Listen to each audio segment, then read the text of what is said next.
Bonjour Mamadou. Rebonjour Ndéram Touré, rebonjour à tous les téléspectateurs de la RTS. Lundi 7 octobre 2024, nous commençons comme d'habitude par le quotidien national Le Soleil. À la une, alors vous le voyez, audit des finances publiques, le FMI, Fonds monétaire international, applaudit et promet son soutien, nous dit Le Soleil.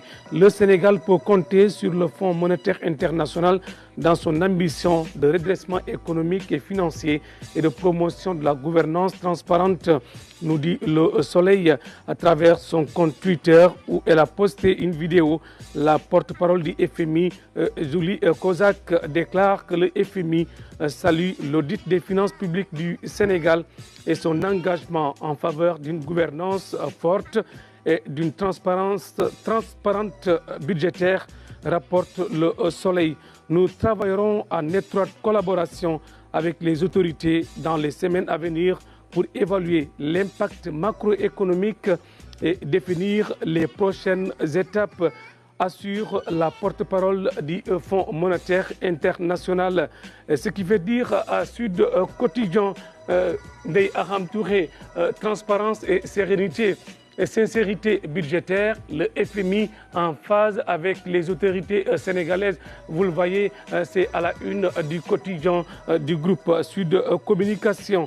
Alors, selon Sud, le chef du gouvernement, Ousmane Sonko, s'est engagé à réduire la dette publique à moins de 70% du produit intérieur brut PIB et à ramener le déficit budgétaire à 3%. Alors, Walf Quotidien se prononce également sur la question dégradation de la note du Sénégal par Maurice, ce qui nous rend honnête, nous dit le quotidien du groupe Walf. Alors, il a donné la parole à des spécialistes de la question.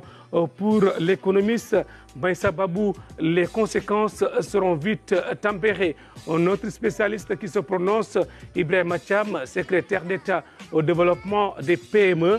La sortie du PM va booster les investissements, c'est à lire dans le quotidien du groupe Sud Communication et du groupe Walf plutôt.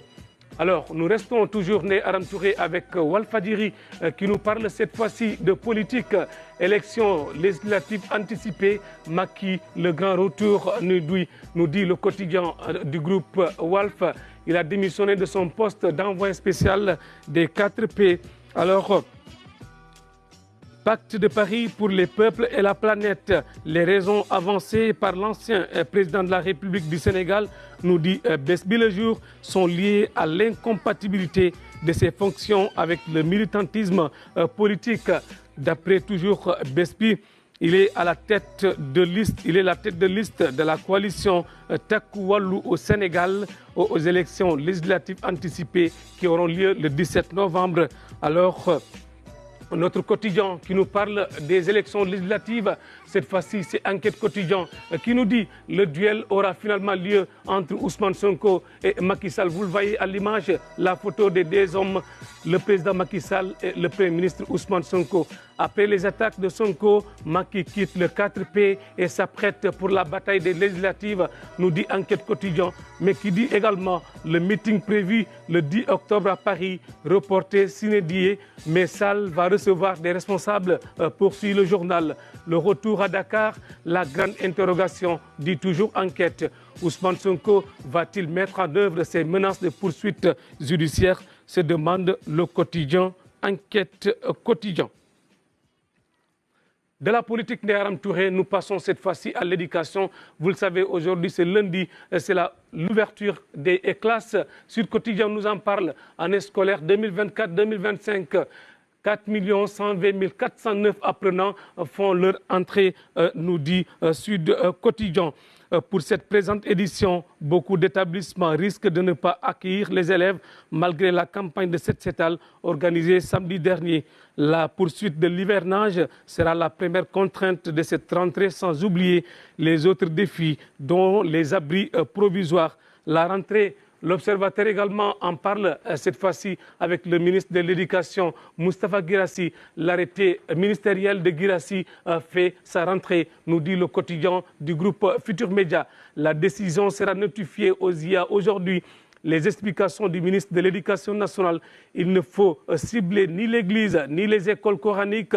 On doit accepter que les gens viennent avec leurs croyances dans une école. L'attente du privé catholique et l'équation du voile, nous dit le quotidien du groupe Futur Média. Ndeye Aram Touré, c'est la fin de cette revue de presse de ce matin. Merci beaucoup, Mamadou Sakine.